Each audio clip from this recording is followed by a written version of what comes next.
The Billion-Dollar Lover Part 4. Chapter 13, Trouble in Paradise. Lake Como was quiet in a way New York could never be. No sirens. No horns. No 24-hour buzz in the air.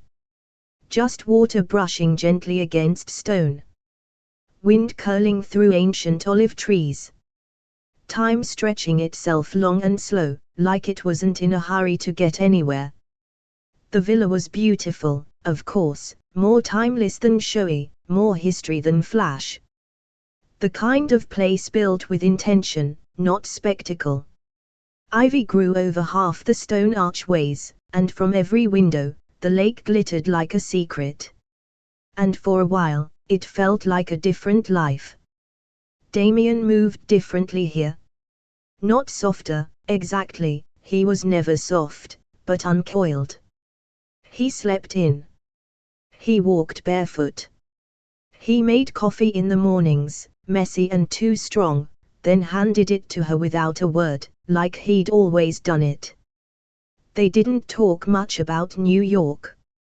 Not about the gala, not about the handshake with Santino Moretti, not even about why exactly she needed to be tucked away in a villa under armed watch. But every now and then, she'd catch him by the window, phone in hand, eyes distant. His jaw would tighten, and the moment would pass. She stopped asking questions. For now. Amelia spent her mornings reading in the garden, the afternoons walking down into the village with security quietly shadowing her steps. She didn't need to be reminded she was being protected, or watched. Still, the days were easy. Too easy. Like the calm before something. One evening, they cooked dinner together. Not takeout. Not catered. Actual food. Damien opened a bottle of Barolo from a dusty cellar rack and poured it while she chopped garlic with a knife that looked older than both of them combined. "I didn't know you could cook," she teased. He raised a brow. "I didn't know you could cut garlic without maiming yourself."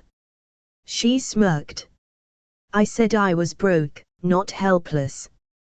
He leaned back against the counter and watched her. Really watched.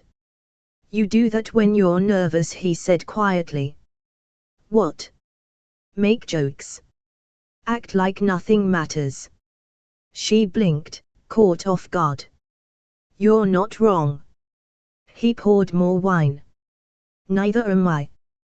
The meal wasn't perfect, the pasta was a little undercooked, the sauce a bit too spicy, but it didn't matter. They ate on the balcony with the lake breathing out silver beneath them, and for a moment, it was just, simple. Safe. Amelia felt something she hadn't let herself feel in a long time. Content. She fell asleep on the couch that night, curled under one of the old wool blankets, the smell of rosemary and rain in the air. Damien didn't wake her. He just pulled the blanket up to her shoulder, and sat quietly across from her, watching the fire until it burned down low. The knock came 2 days later. It was mid-afternoon. Sunlight poured in golden sheets across the hallway floor. Amelia was halfway through a book in the garden when she heard it, heavy, purposeful. Not a delivery. Not the housekeeper. She set the book down. From the second-floor window, she could see Damien opening the front door. And then, Matteo. Of all the people in the world, he was the last one she expected to see in Lake Como. He wasn't dressed like he belonged here, sharp navy blazer, mirrored sunglasses, a confidence that dripped like cologne. Damien didn't smile. Just stepped aside. Amelia stayed hidden. She didn't know why. She just felt something. That evening, the mood in the villa was different. Damien was quiet, but not in his usual controlled way. This was tighter. Watchful. He didn't touch his wine. He didn't ask how her day was. Matteo stayed charming, casual, lounging in a chair like he'd grown up here. But Amelia could feel it. A tension underneath the surface. A warning that didn't speak aloud. "I thought you hated the countryside," Damien said over dinner. "I hate being bored," Matteo replied, smiling at Amelia. "This place is many things. Boring isn't one of them." She looked between them. "You two seem like you've known each other forever." Matteo grinned. "Grew up in the same fire." Damien didn't respond. Just drank his water. Later that night, Amelia couldn't sleep. Something about Matteo's visit sat wrong in her gut. The timing. The casualness. The charm that felt too smooth. She wandered down the hallway, barefoot, the stone floors cold beneath her. She passed the study, where light flickered under the door. Voices. She paused. Did she mean to eavesdrop? No. But when she heard her name, she didn't walk away. "Too close," Matteo was saying. "You know I'm right. She's not the problem. She's the distraction," Matteo corrected, calm. "And distractions get people killed. Or worse, sloppy." A pause. "You're not thinking clearly anymore." "I'm not giving her up. She's not yours to keep." There was silence. Then Matteo said something that made Amelia's blood run cold. "When the council votes, they won't care how she makes you feel. They'll care what you've risked to keep her." A low breath from Damien. "I haven't risked anything." "You're risking everything." Matteo's voice was quieter now. "And when the time comes, I need to know if you'll make the right choice." The right choice. The council. Risking everything. She backed away before she could hear more. Slipped quietly down the hallway. Back to her room. Heart hammering. Breath shallow. That night, she didn't sleep. She lay awake, replaying every word. Every look. Every line of tension between Damien and Matteo. Every warning. She didn't know what was coming next. But she knew this: she was no longer just a woman in a contract. She was leverage. A liability. A reason for Damien to lose the throne his enemies were circling. And if it came down to protecting his empire or protecting her, she didn't know which choice he'd make. Chapter 14, The Secret He Keeps. The night felt colder than usual. It wasn't the weather. The air in Lake Como was still warm, still scented with cypress and jasmine, but something in the villa had shifted. Matteo had left earlier that afternoon without fanfare. A short handshake with Damien, a too long glance in Amelia's direction, and he was gone. But the silence he left behind was louder than his presence. Amelia felt it in Damien's movements, tighter, sharper, distracted. His answers were shorter. His phone never left his side. And that calm, controlled stillness he wore like a suit of armor. It was starting to fray at the edges. He didn't come to dinner. He didn't say goodnight. By midnight, she wasn't in bed. She was at the upstairs landing, barefoot in one of his oversized button-downs, listening to the quiet hum of the house, and wondering where he was. Then she heard it, a door, quietly clicking shut. The front one. She moved carefully down the stairs, heart thudding for no reason she could explain. When she reached the foyer, she saw his silhouette just outside the arched glass doors, already walking away from the house, cutting across the gravel path that led to the lower road, half lit by moonlight. He wasn't in a suit. He wasn't in a rush. But he was hiding. She followed. No shoes. No coat. Just instinct. The lake shimmered to her right, dark and endless. The wind tugged gently at the hem of her shirt. She stayed far back enough not to be noticed but close enough to keep his outline in view as he moved toward a secondary gate, then slipped through a narrow iron side door that led toward the water's edge. There was a boathouse down there. Older. Mostly unused. He went inside. She waited. 10 seconds. 20. Then crept down the path, heartbeat in her ears. The boathouse door was slightly open, just enough to see through. She pressed her palm against the rough stone wall, stepped forward quietly, and looked inside. Damien was kneeling on a faded old rug, in front of a small girl with dark curls and wide, tired eyes. She looked no more than 6 or 7, in pajamas and socks that didn't match, clutching a stuffed elephant like a lifeline. Damien was speaking in Italian. Low, soft, almost musical. His voice completely different than she'd ever heard it. Gentle. Patient. He pulled a small band-aid from his pocket and unwrapped it with surprising clumsiness, then carefully placed it on the girl's knee. She was trying not to cry. He kissed the top of her head. Then wrapped her up in his arms and rocked her like he'd done it 100 times. And maybe he had.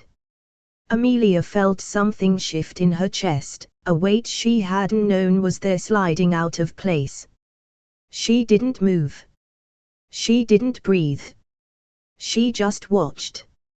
He carried the girl to a cot in the back, tucked her in, whispered something against her hair, and stood still for a moment, staring down at her like she was something sacred. Then he turned. She stepped back too fast. The door creaked. He froze. Amelia. She stepped out of the shadows slowly. I'm sorry, she said. I didn't mean to spy. I saw you leave.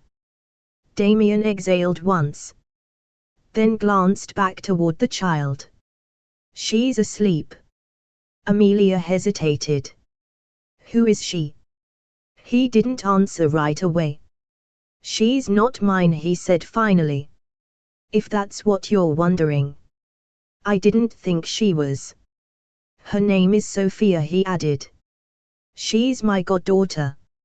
Her mother, Gaida, was one of my oldest friends. We grew up together. She died 3 years ago. Car accident. No other family. Amelia swallowed. So you take care of her? He nodded once. No one else knows she exists. Not publicly. Amelia stepped into the boathouse. It smelled like cedar and river stone, like childhood and something forgotten. The girl slept deeply, her stuffed elephant tucked under one arm. Why the secrecy? She asked. Because I have enemies, he said. People who'd use her to hurt me. People who've done worse for less. There was no bravado in his voice. No drama. Just a truth so heavy it barely rose above a whisper. I built a life that's made a lot of people rich, Damien continued. But it also made me a threat. And I've learned that the more you love something, the more dangerous it becomes. She looked at him then. Not as the billionaire. Not as the Mafia king. But as the man. The protector. The one who carried a child's pain on his back and buried his own where no one could see it. You could have told me, she said softly. He met her eyes. I wasn't ready. To trust me. To admit she's the one thing I can't control. Something inside her broke open at that. Because it wasn't just about Sophia. It was about him. About the way he held the world together by force, by power, by will, but here, in the quiet of a lakeside boathouse, she was seeing the part he kept buried beneath 1,000 layers of strategy and silence. And it was real. Too real. "I won't tell anyone," she said. "I know." Another pause. Then, so quietly she almost missed it, he said, "Thank you." And the weight of that meant something. Because Damien Carducci didn't say thank you. Not unless he meant it. They walked back to the villa together. Not touching. Not talking. Just close. And for the first time, Amelia realized that the secret he'd kept wasn't about hiding. It was about protecting. And maybe she wasn't the only one who'd been afraid to be seen. Chapter 15, The Deal Revisited. The villa was still, heavy with late morning quiet. Sunlight filtered through the tall arched windows, casting honey-colored beams across the terracotta floors. A faint breeze carried in the scent of rosemary and lake water. Somewhere outside, a gardener raked softly through gravel, the rhythm steady and distant. Amelia stood alone in Damien's study. She hadn't meant to be in here, not really. He'd left in a rush, mumbling something about a call he couldn't take from the house, and she'd wandered in searching for her missing scarf. The deep blue silk one, the one he'd given her after she'd casually mentioned liking the color. It wasn't on the coat rack. Or the back of the couch. Or draped on the balcony railing like she'd hoped. And yet somehow, here she was, inside his private space. The one he didn't lock anymore but still rarely invited her into. She didn't snoop. She just looked. The desk was as precise as the man himself, pens aligned, files stacked, a single sheet of thick bond paper resting on the blotter. His handwriting. A reminder to call someone named Basile. A date, the 15th. Today. Her scarf was nowhere. Then, just as she was about to leave, a drawer slid open under her fingers. She hadn't meant to pull it. It felt like the kind of drawer you open automatically when you're thinking about something else. Distracted. But now that it was open, her eyes caught on something familiar. The contract. The contract. Cream paper. Black ink. Embossed letterhead with the Carducci family insignia, subtle but unmistakable. The document that had changed her life. That had saved her father. That had become a noose she didn't quite know how to untie. Amelia stared at it for a long moment before lifting it gently from the drawer. It felt heavier than she remembered. Like it knew things she didn't. She unfolded it. Slowly. Carefully. The text was the same. 12-month arrangement. Full-time companionship. Exclusivity, discretion, performance of role. No romantic entanglement permitted. Non-disclosure clause to remain binding for a period of. And then, scribbled diagonally across the bottom margin in Damien's unmistakable handwriting. Rip it up when you're ready. She blinked. Read it again. Rip it up when you're ready. No signature. No date. No explanation. Just a sentence. As casual as it was loaded. She stared at the words for what felt like minutes, trying to decide whether it was a joke. A trap. A confession.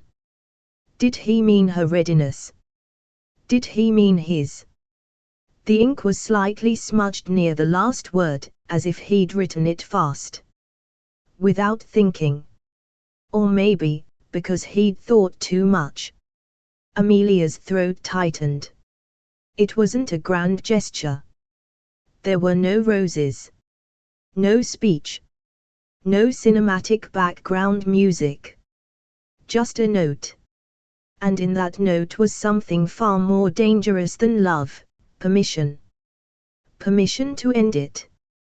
Permission to choose.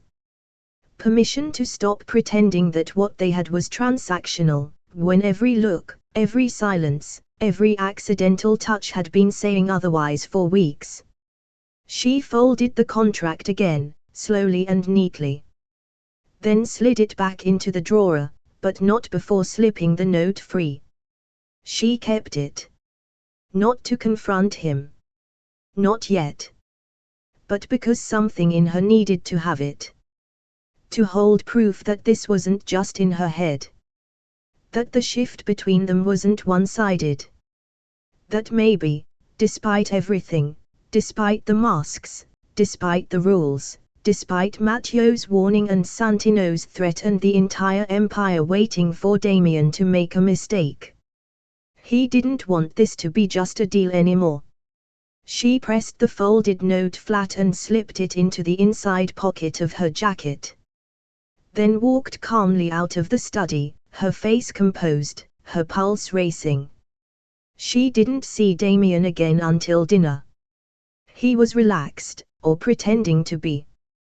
Dressed down in a white button-up and dark slacks, sleeves rolled, glass of Barolo in hand. "You found your scarf," he said as she entered. Her fingers instinctively grazed the note inside her jacket. Eventually. Where was it? She smiled, sitting across from him. "In the last place I thought to look." His eyes lingered on hers a beat too long. The housekeeper brought in roasted vegetables, fresh fish, and a basket of bread wrapped in a linen cloth. Damien poured her wine. His fingertips brushed the rim of her glass, lightly, intentionally. They talked about nothing. A local vineyard. A new bridge being built in the village. The way the olive trees would bloom early this year because of the mild winter. But under every word was that unspoken thing between them now. "Rip it up when you're ready." She didn't ask him about it. Not tonight. Because she wasn't ready. Not yet. But she was close. Chapter 16, Lines Crossed. It began with a ring. Not diamonds, not yet. Just a sleek velvet box placed on the table between her and Damien one cool morning, as the mist rolled off the surface of Lake Como and silence stretched long across the breakfast terrace. Amelia had barely touched her tea. Her hair was still damp from the shower. Damien wore a dark sweater with the sleeves pushed up, revealing the watch he always twisted when he was thinking too hard. She glanced at the box. Then at him. "You're not proposing," she said flatly. "Not really." She arched a brow. "You're giving me a ring." "I'm giving us cover." Amelia leaned back in her chair, arms crossing loosely. "Cover from what?" "From questions," Damien said, his tone calm, calculated. "From enemies. From people who are starting to get too interested in why I've suddenly gone soft." "You haven't gone soft," she said before she could stop herself. He looked at her. That unreadable gaze. That flicker of something human behind the shield. "Yes, I have," he said. "That's the problem." The ring was simple, for Damien, anyway. Platinum band. Vintage cut stone, square and unapologetic. Not flashy. Just serious. The kind of ring people noticed, but didn't question. The kind of ring that made a statement without ever raising its voice. Amelia turned it slowly between her fingers, heart tight. "This isn't a game, is it?" "No," Damien said. "It's a shield." He didn't smile. Didn't move. "I'm going back to New York in 4 days," he continued. "When I do, I want you by my side. I want people to know you're mine, officially. It keeps them from circling." from seeing you as a weak point. And what am I supposed to be? She asked softly. The loyal fiancé who doesn't blink while you do business with men who think love is a currency. You don't have to play anything, Damien said. You just have to stand beside me. She stared at him. And what do you get out of it? He paused. You. The word landed between them like a dropped match. They told the staff first. Discreetly. Then the inner circle, Damien's most trusted people. Marla, the security chief, a family lawyer. No ceremony, no announcement. Just a quiet, private acknowledgement, they're engaged now. It's done. You didn't see it coming. That's fine. Move on. Then came the public layer. No press release. No photo op. Just a few strategically placed whispers, the kind of whispers that moved like perfume through the underworld, expensive, memorable, and hard to trace. By the time they returned to New York, the rumor mill was spinning. Damien Carducci is engaged. To her. The woman from nowhere. The girl he plucked out of obscurity like a king choosing his queen. The penthouse looked the same. Cold glass. Dark stone. Clean lines. But now it felt different. Now it was theirs. Sort of. The first gala after the announcement was held at a private art gallery in Tribeca. Amelia wore a white silk dress that slipped across her like water and caught the light like starlight. The ring, that unspoken symbol, glinted cold and powerful on her left hand. Damien wore black, always. With her on his arm, he looked like a secret that no one could solve. They entered the room to silence. And then the silence turned into stares. And then the stares turned into applause. Because in this world, wealth wasn't impressive anymore. But access was. And being loved by Damien Carducci, or appearing to be, was the ultimate access. Let them look, Damien whispered into her ear as they passed through the crowd. Let them wonder. They already are. Good. He didn't kiss her. But his hand never left her back. And she leaned into it, more than she meant to. Gossip moved quickly. By the next week, her name had surfaced on a dozen blind items, the fiancé nobody saw coming. Carducci's queen. Is the Ice King finally in love? And though no one said it out loud, she could feel the questions rising behind every champagne glass and polite smile. Is it real? Is she for real? And worst of all, how long will it last? At night, when the city quieted and the marble floors cooled under bare feet, Amelia stood in front of the mirror and looked at the ring on her hand. It fit perfectly. That was the problem. Because even if the engagement was fake, the feeling of being wanted like that, of being chosen, protected, trusted in whispers instead of promises, wasn't fake at all. And when Damien looked at her across the dinner table with that careful, guarded warmth, when he brushed his hand across her lower back in passing like it meant nothing, but lingered just long enough to mean everything, when his voice went quiet in the elevator, just for her, just to say, "You make this harder than it's supposed to be," she knew. This was no longer a performance. Not for either of them. Chapter 17, The Baby Twist. It started with nausea.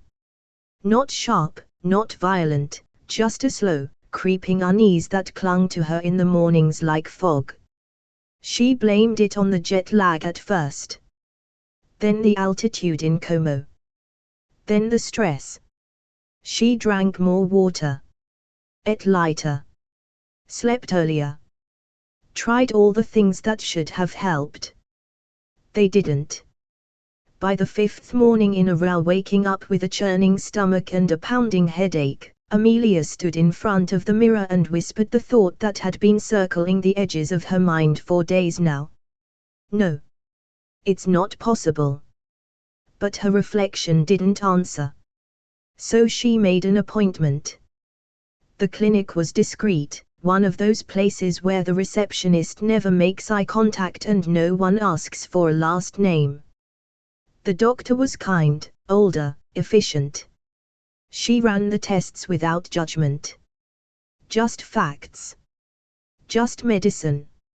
Amelia sat in the pristine white room with her coat folded in her lap, counting the seconds between each breath. And when the doctor came back, clipboard in hand, she didn't need to hear the words. She already knew. Still, the words landed with finality. "You're pregnant." The doctor continued speaking, gently, as if trying to fill the room with calm. 10 weeks, approximately. Healthy so far. Nothing concerning. Options available, of course. Resources. Time. Amelia heard none of it.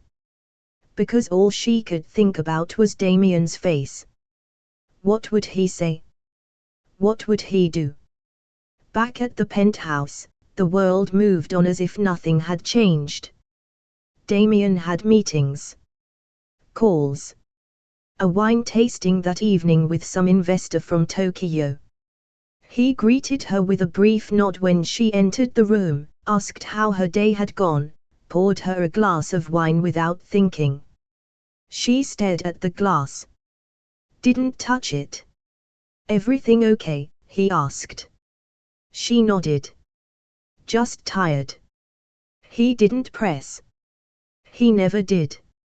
He offered her his hand, and they posed for a photo together at the tasting, his arm around her waist, her smile practiced and effortless. Except now, her skin tingled under his touch. Not from heat. From fear. She waited 3 more days. 3 days of pretending nothing had changed.